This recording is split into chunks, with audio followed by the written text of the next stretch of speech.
मैं चाहता हूँ बलराज को पता चल जाए कि टाइगर लौट आया है, इसलिए शाम को डिनर के लिए होटल सफायर पहुंच जाना। मैं तुम्हें एड्रेस भेज रहा हूँ। अकरम के मुंह से बलराज का नाम सुनते ही हैरान हो गया। उसने बलराज का नाम पहले भी सुना था। इस शहर में बलराज का नाम बच्चा बच्चा जानता था और हर आदमी उसके नाम से कांपता था। ऐसे में अभिनव को भी उससे मिलने में घबराहट हो रही थी। जिस बलराज से वो घबरा रहा था, असल में वो उसी का बॉस होने वाला था।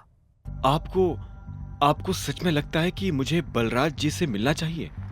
अभिनव ने अकरम से पूछा। वो अभी तक बलराज के नाम से कांप रहा था। अकरम भी उसकी घबराहट समझ गया था। ऐसे में उसने हंसते हुए कहा, बलराज जी नहीं, सिर्फ बलराज। तुम टाइगर हो यार, और जंगल के सारे जानवर टाइगर के नाम के आगे जी लगाते हैं, लेकिन टाइगर किसी के नाम के आगे जी नहीं लगाता। चलो मिलते हैं शाम को। इतना कहकर अकरम ने फोन रखा और अगले ही पल अभिनव को एड्रेस भेज दिया। शाम को अभिनव होटल सफायर जाने के लिए तैयार होने लगा था। उसने ग्रे कलर की शर्ट और ब्लैक कलर की पैंट्स पहनी थी। अभिनव के पास पहनने के लिए इससे अच्छा और कुछ नहीं था। उसने अपने घर से एक कैब ली और सीधा होटल सफायर पहुंच गया। जैसे उसने होटल को बाहर से देखा तो वो देखता ही रह गया। उसने आज तक इतने बड़े होटल को इतने पास से नहीं देखा था। अकरम ने अभिनव को अपने साथ अंदर आने का इशारा किया। अभिनव अकरम के पीछे चला जा रहा था। उसे महसूस हो रहा था कि बलराज भी अपने भारी भरकम पैरों के साथ अभिनव के पीछे आ रहा था। कुछ देर के बाद वो होटल के एक आलीशान से कमरे के बाहर आ चुके थे। इससे पहले कि वो अंदर जाते, एक चीफ सिक्योरिटी ऑफिसर उनके पास आया और बोला, welcome boss, can I get you something? हाँ, हमारे पास कौन कौन सी लिकर अवेलेबल है उसकी लिस्ट जरा भिजवा दो। Sir if you don't mind, मुझे सारी अवेलेबल लिकर्स के नाम याद है। हमारे पास टकीला है जो 5 लाख की है, वोडका 8 लाख, विस्की 10 लाख और जिन 11 लाख। उस चीफ सिक्योरिटी ऑफिसर ने मुस्कुराते हुए कहा। सारी लिकर्स की कीमतें सुनकर अभिनव के होश उड़ गए। इतने में अकरम ने कहा, आज हमारे यहाँ बहुत खास मेहमान आए हैं, इसलिए जो सबसे महंगी है वो ले आओ और साथ में बाकी चीजें भी लेते आना।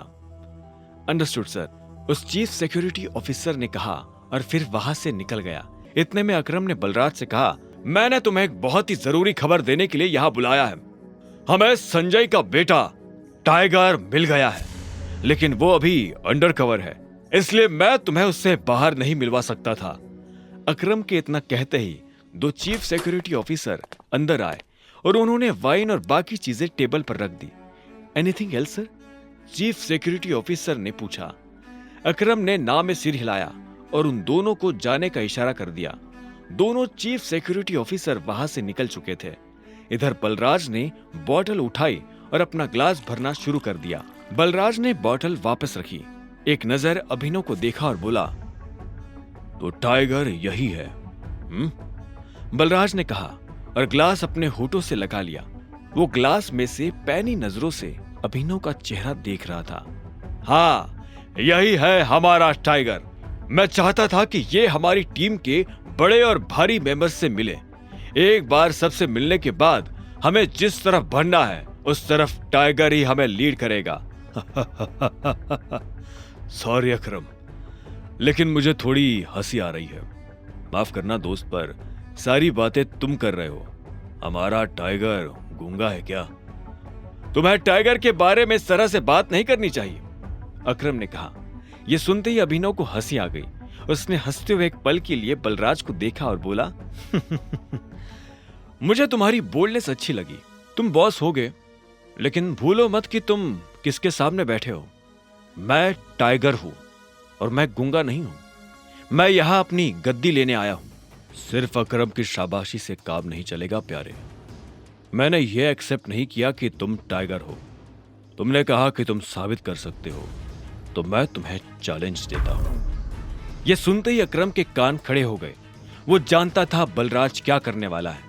उसने बीच में आते हुए कहा, क्या कर रहे हो बलराज? लेकिन बलराज ने अकरम को हाथ के इशारे से चुप रहने के लिए कहा और फिर अभिनव की तरफ देखते हुए बोला, चलो लड़ाई करते हैं। अगर तुम हारे तो भूल जाना कि तुम टाइगर हो। हमसे कुछ पैसे लेना और गुड़गांव से जितना दूर हो सके उतना दूर सेटल हो जाना। अरे नहीं बलराज, ये सही नहीं है, अकरम ने घबराहट में कहा। बलराज जवाब के इंतजार में अभिनव को देख रहा था। अकरम ने अभिनव को देख ना में सिर हिला दिया। अभिनव ने अकरम से नजर हटाई, बलराज को देखा, अपना ग्लास उठाया, एक सांस में सारी शराब गटकी और जोर से ग्लास टेबल पर पटक कर बोला, कब करनी है लड़ाई? यह सुनते ही बलराज के चेहरे पर मुस्कान आ गई। अकरम के होश उड़ गए थे। आगे की कहानी जानने के लिए देखें अगला एपिसोड सिर्फ पॉकेट एफएम के यूट्यूब चैनल पर, और द रिटर्न ऑफ टाइगर के सारे एपिसोड्स को सुनने के लिए डिस्क्रिप्शन में दी लिंक से डाउनलोड करें पॉकेट एफएम ऐप।